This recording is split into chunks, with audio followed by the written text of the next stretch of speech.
Elle est trop jolie, jolie, jolie. La voilà tellement sexy, sexy, sexy. Nanana, wachi, wachi, wachi. Quand elle me sourit, sourit, sourit. J'adore. Bravo, Kim.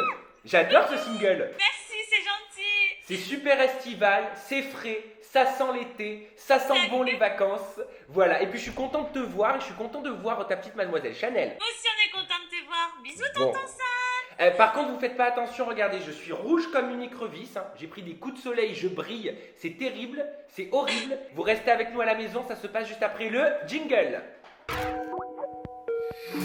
Elle est trop jolie, jolie, jolie. Je la vois tellement sexy, sexy, sexy. Non mais attends, mais c'est que ça rentre vraiment dans la tête ce morceau, c'est impressionnant. Mais c'est un truc de fou. Je pensais pas que ça aurait pris autant d'ampleur. Tout le monde l'a dans la tête, tout le monde la chante toute la journée. J'ai eu vraiment que des bons échos. Je pense que c'est la chanson que j'ai fait qui pour l'instant a le mieux de retomber. Je suis très contente. Et presque 1 million de vues hein, sur YouTube, donc elle est disponible sur ton YouTube officiel hein, qui s'appelle Kim Glow. Donc allez vraiment voir le clip parce que ça sent vraiment bon l'été. Et très honnêtement, c'est une belle collaboration avec DJ Dollar. Est-ce que tu peux nous parler, Kim, un petit peu de cette collaboration? En fait, DJ Dollar, c'est un chanteur ivoirien.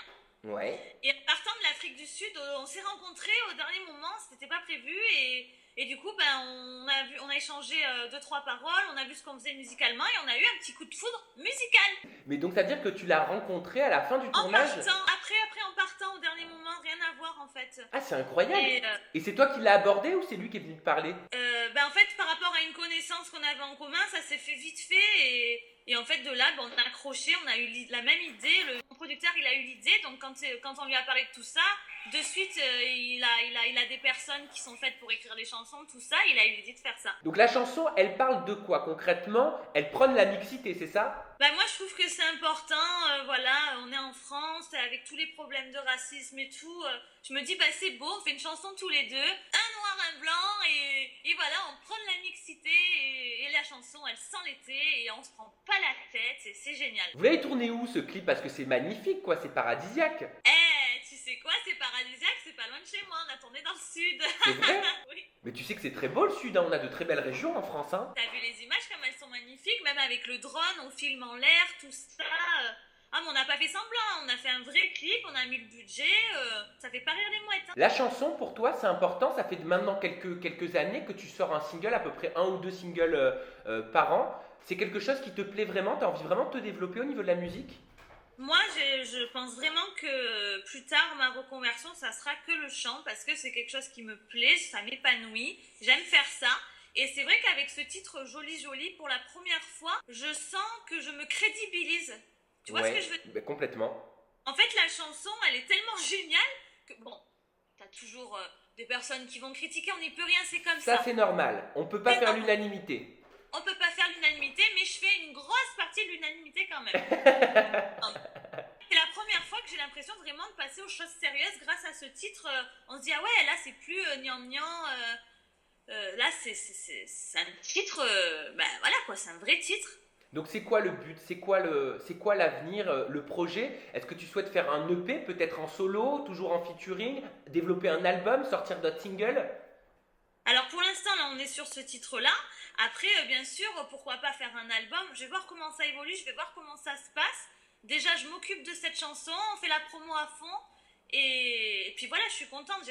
Le but, c'est de rentrer en radio, en télé. Et puis voilà, j'aurai réussi et je suis contente. Presque déjà 1 million de vues hein, en l'espace de quelques jours sur YouTube pour et le merci clip. à tous, je vous aime, je vous aime. Bah oui, c'est énorme en tout cas en termes de vues. Parce que tout ceci ne serait pas possible sans vous.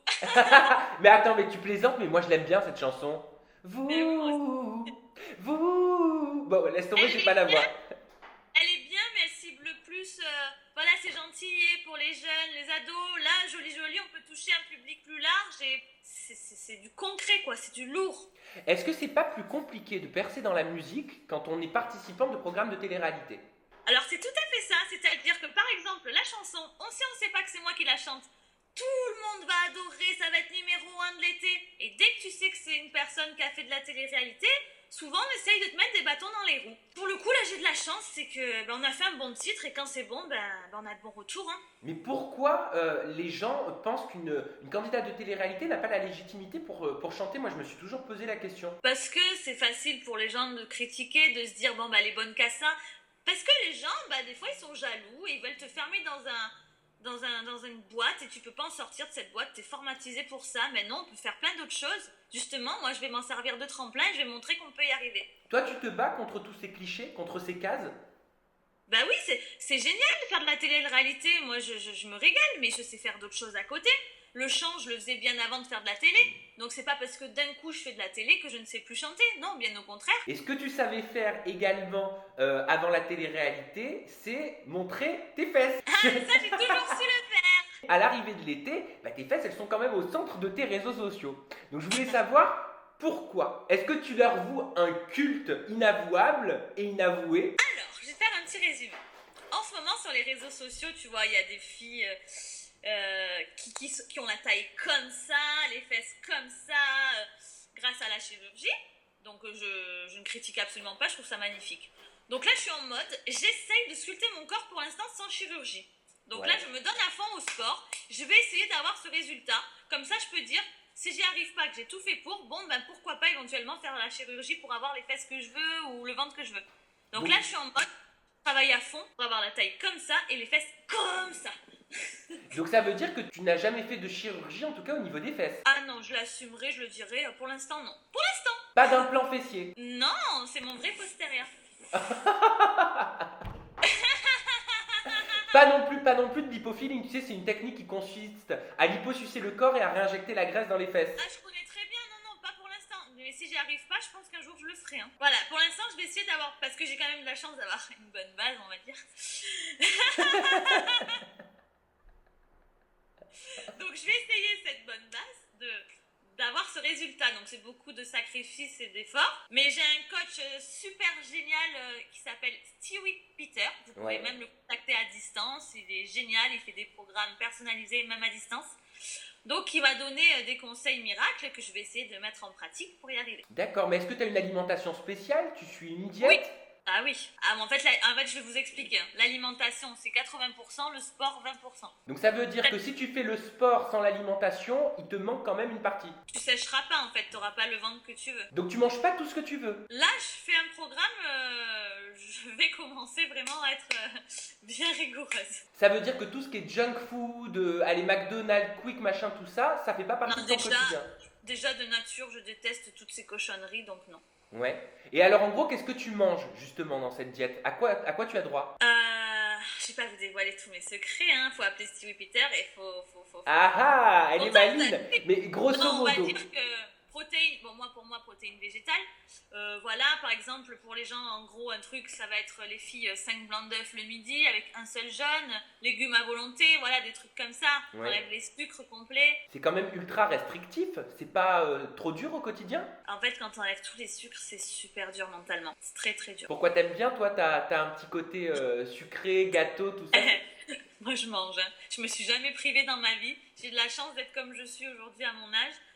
Je me suis jamais privée, vraiment. J'ai toujours mangé tout ce que je voulais. Mais si tu fais ça, c'est parce que tu as pris du poids ou c'est parce que tu veux vraiment, t'as ton objectif dans ta tête que tu visualises? Je suis bien comme je suis, hein. Je suis pas grosse, mais c'est vrai que voilà, en ce moment, sur les réseaux sociaux, notamment Instagram, je vois des filles avec des tailles comme ça. Donc, je vais essayer de faire ce programme alimentaire pour resserrer ma taille et sinon, peut-être un jour liposuction. Si j'arrive pas à ce résultat, là après, je suis pleine d'ambition. À tout moment, j'aurais peur, je le ferai pas. Mais je me dis, là, au jour d'aujourd'hui, pourquoi pas, si j'arrive à mon résultat.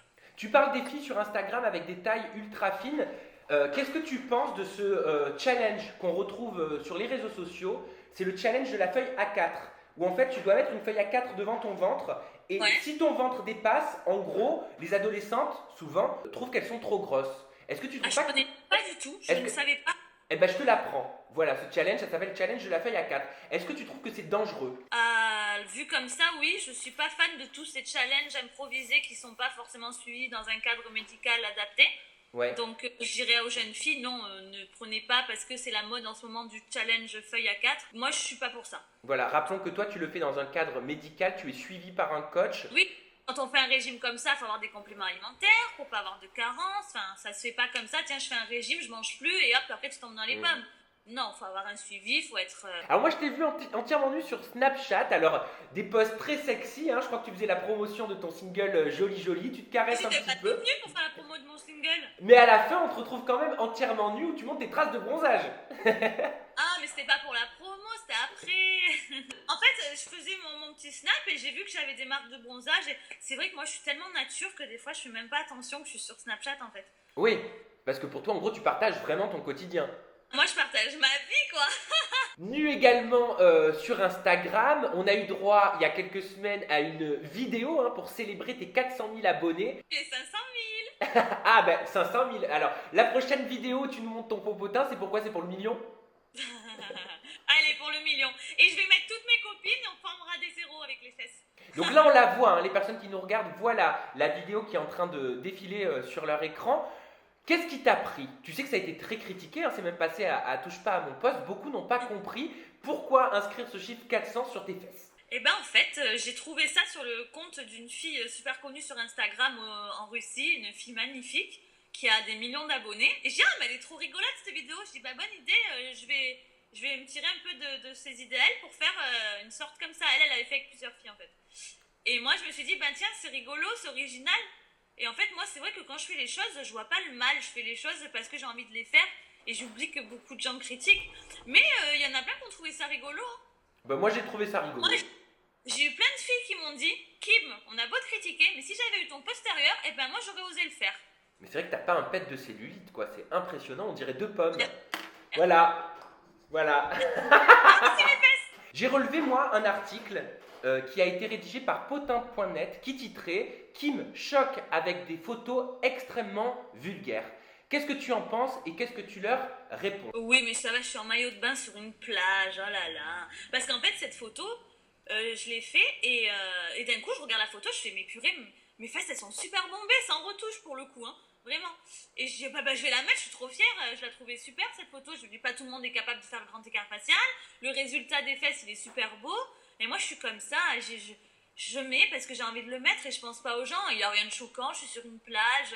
Puis de toute façon, honnêtement, depuis le temps qu'on critique mes photos sexy, est-ce que ça m'a empêché de continuer? Ah bah non, mais est-ce que ça veut dire que tu assumes pleinement ton corps? Ah mais je crois qu'on peut pas plus s'assumer en fait. Je sais pas comment montrer plus mon assumement. Ça se dit assumer? Ça se dit pas, mais en gros tu assumes totalement, tu revendiques quelque part ton corps on peut dire. Hein. Mais moi j'en suis fière de mon corps. Je me dis c'est pas quand j'aurai 80 ans que je pourrai le montrer quoi. Et qu'est-ce que tu penses des critiques?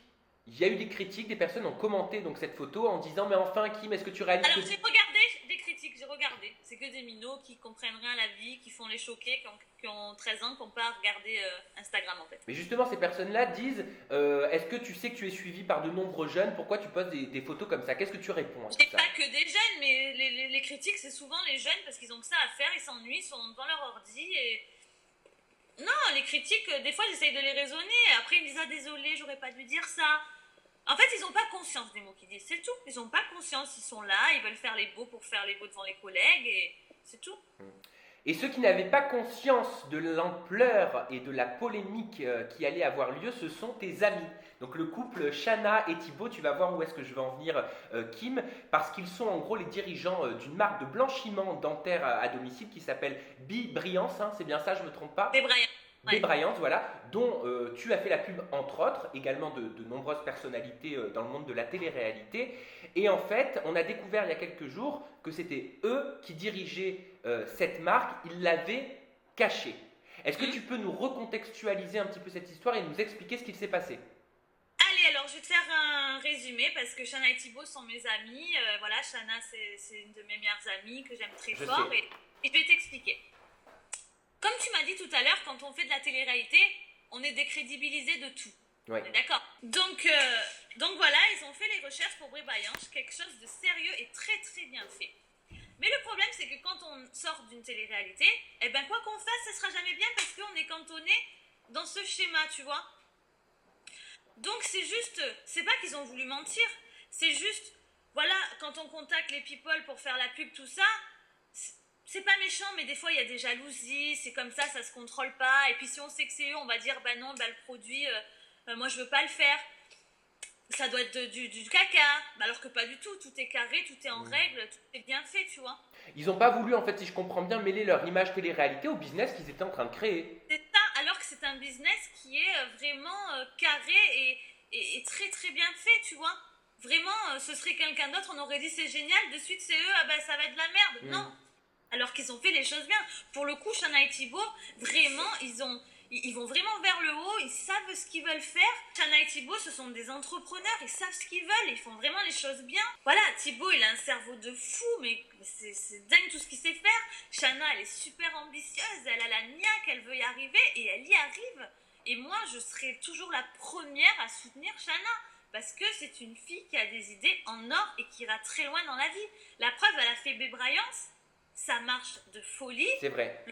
Le produit, il est génial.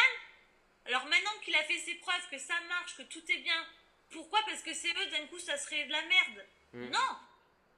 Non, je suis désolée, ils ont fait les choses bien.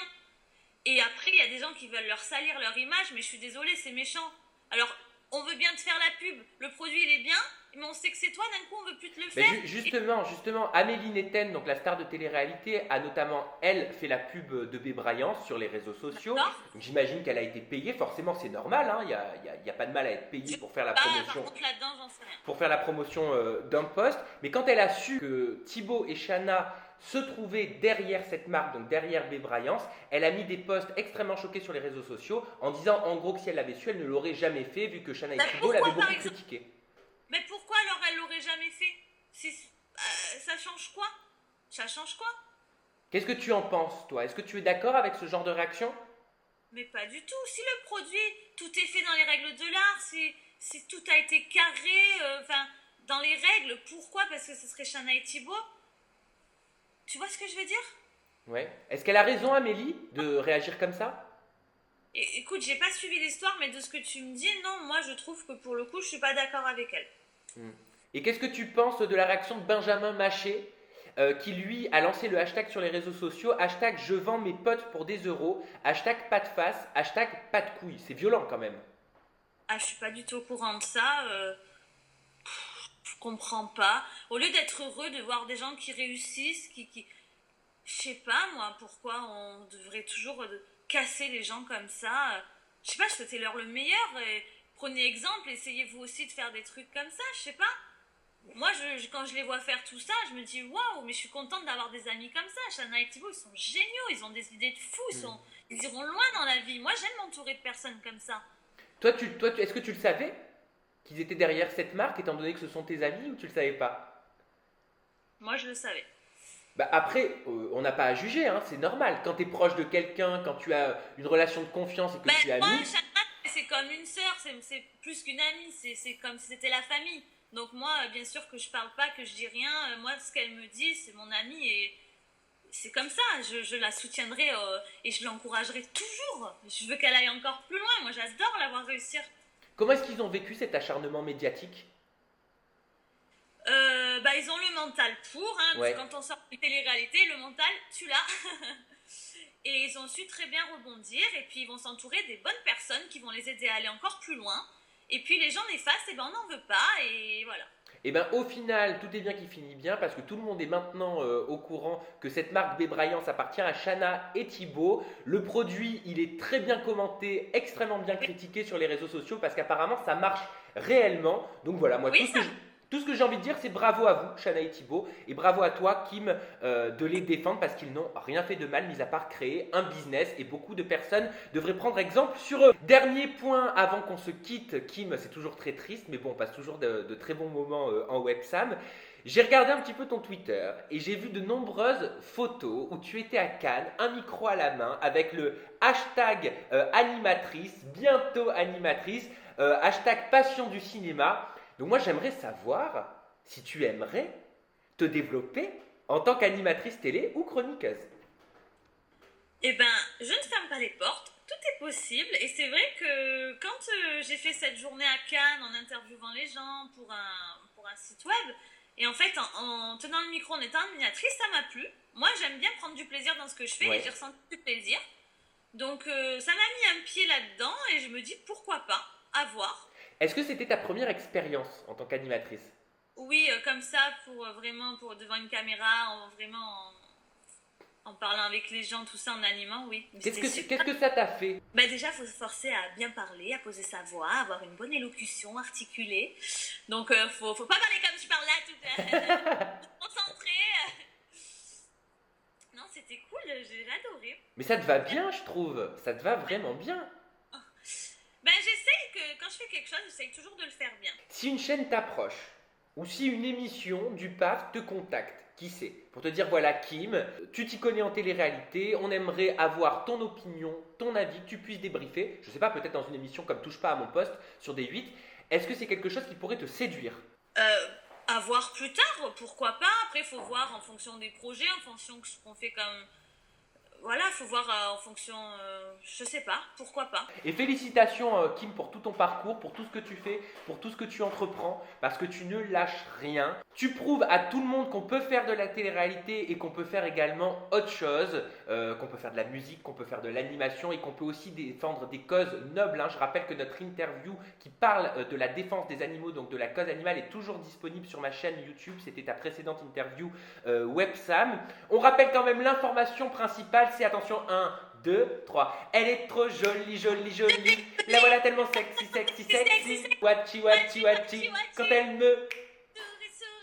Voilà, donc le titre est bien évidemment disponible sur toutes les plateformes de téléchargement légaux. Téléchargez-la parce que je peux vous assurer que c'est le son de l'été. Ça fait du bien au moral, ça fait du bien au corps. Et si vous n'avez pas envie de la télécharger, cette chanson, vous pouvez quand même l'écouter sur YouTube, sur le YouTube officiel de Kim Glow. Kim, on rappelle tes réseaux sociaux parce qu'ils sont nombreux. Alors il y a bien... Parce que sur Snapchat, il y a une fausse Kim qui se fait passer pour moi. Elle m'énerve, elle prend l'ordinateur en photo et elle prend les abonnés. Alors, Ah, il y a une fausse Kim sur Snapchat?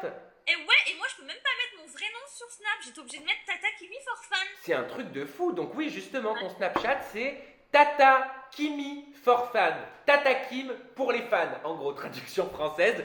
Ton Instagram, qui compte plus de 500 000 abonnés, c'est kim.marseillais.officiel. Le Snapchat, on l'a dit, hein, Tata Kimi for Fan. Et le Twitter, donc bien évidemment, pour réagir à cette interview, hein, dire ce que vous en avez pensé, soutenir Kim, c'est important aussi, c'est @Kim Marseillais. Kim, je te fais plein de bisous. Je te laisse retrouver ton petit chez toi, ton soleil, ta piscine. Mettez de la crème soleil à la maison si vous ne voulez pas me La crème ressembler. soleil. Hein? De la crème soleil. J'ai dit de la crème soleil? Merde. Oh, zut, pardon. Mettez de la crème solaire à la maison si vous voulez pas me ressembler. Et puis moi, bah... Mais t'es tout beau. Mais non, regarde. Mais si, t'as de la bonne mine au moins. Oh ouais, bah quelle bonne mine. Et si on montrait nos petites chaînes? On les monte, les deux Elle est où, copines? ma fille? Allez, on finira là-dessus. On arrive, hein. Chanel! Ah bah attends, moi elle est dans le lit, elle dort. Ah, bon bah alors, ma petite nounouche, ma petite Chanel, elle va te faire un petit coucou. Allez, Bah, oh, putain, zut, je suis en pyjama. Bref. magnifique. Mais on n'était pas censé le voir. Fabuleux. Ouais, on n'était pas censé le voir. Là voilà. Tasha. Eh ben moi la mienne elle fait dodo, je la réveille pas. Mais parce oui, que non là, mais dans t'inquiète le pas. Tu sais, c'est Tata Kimi avec Mademoiselle Chanel. Ou tata ou boutiou boutiou mouniou mouniou mouniou. On est fou avec nos animaux, hein. Ouais, C'est c'est incroyable. Bon, Kim, je t'embrasse très fort. Je te dis à très bientôt. À très bien. Allez, bisous à tous. Merci de nous avoir suivis.